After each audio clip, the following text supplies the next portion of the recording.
पुत्रों का उद्धार हो जाता है और पुत्रों का उद्धार हो जाता है, घर में सुख शांति समृद्धि बनती है। क्यों?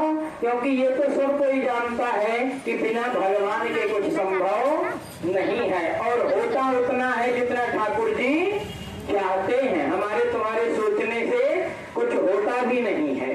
इस प्रकार से भीष्म पंचक के बारे में कहते हैं कि भीष्म जी आगे का वृतांत श्री कृष्ण जी ने कहा भीष्म जी से कि इस व्रत का वृतांत मैं कहता हूँ, सर्वप्रथम भीष्म जी ने इस व्रत को किया था, इसी कारण से इसका नाम ही भीष्म पंचक पड़ गया। भगवान श्री कृष्ण पांडव का जब दूत बन करके कौरव को समझाने के लिए गए तो विदुर जी के पास पहले पहुंचे।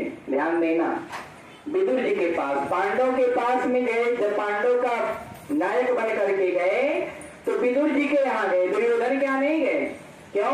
क्योंकि भगवान को पहले ही पता था कि दुर्योधन छल कपट करने वाला है और शास्त्र कहता है कि दुश्मन पाल लो 10 बढ़िया रहेगा, लेकिन एक मित्र छल कपटी मत पालो, क्योंकि मित्र छल कपटी होगा वो मिला करके धोखा देगा। दुश्मन से कम सतर्क तो तुम रहोगे कि मेरा कुछ बिगाड़ेगा तो मैं भी तैयार हूँ, लेकिन अगर छल कपटी मित्र पाल लिए तो कब किस समय तुम्हें धोखा दे दे कुछ पता नहीं है। भगवान ने बड़ा निवेदन किया जा करके और जाने के बाद में उन्होंने बड़ा समझाया।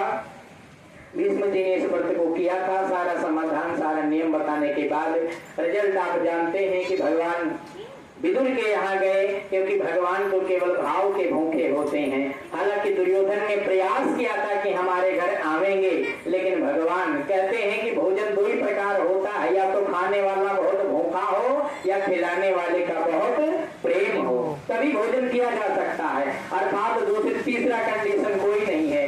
इस प्रकार से समय को ध्यान में रखते हुए कल कथा को पूर्णतः विराम किया जाएगा। इस अध्याय को आज के दिन नागलीला प्रातः काल। बोल श्री कृष्ण भगवान की।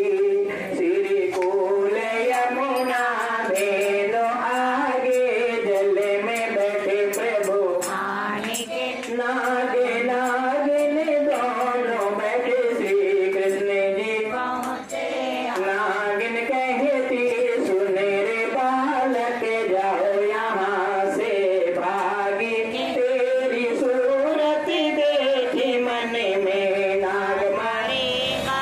किसी का बालक पुत्र कहियो, कौन तुम्हारो ग्राम है, किसके घर पूजन रे बालक, क्या तुम्हारा नाम। वासुदेव जी का पुत्र कहियो, गोकुल हमारो ग्राम है, श्री माता देवकी जनोरे मैनु, श्री कृष्ण हमारा। मेरे बालक हाथों के कंगन, कानों के कुंडल, सवल खाती, इतना कभी ले जा रे बालक, दिया नगा के जो क्या करें, तेरे हाथों के कंगन, कानों के कुंडल, सवल खाती बोलिया, श्री मात यशोदा दही बिलों में, ने तेरा मांगे कल डोरिया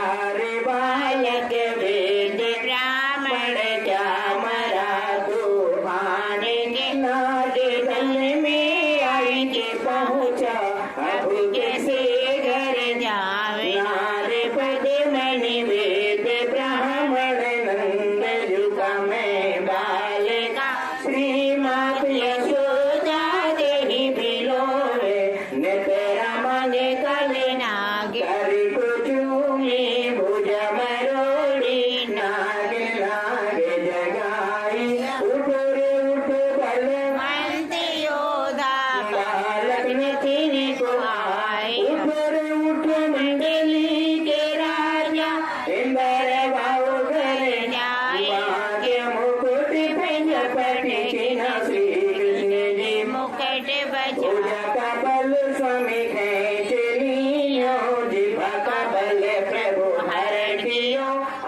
जन्म लेकर लंका में रावण मारे काली दहर नाग नथिया मथुरा में कंस पछाड़े सत्य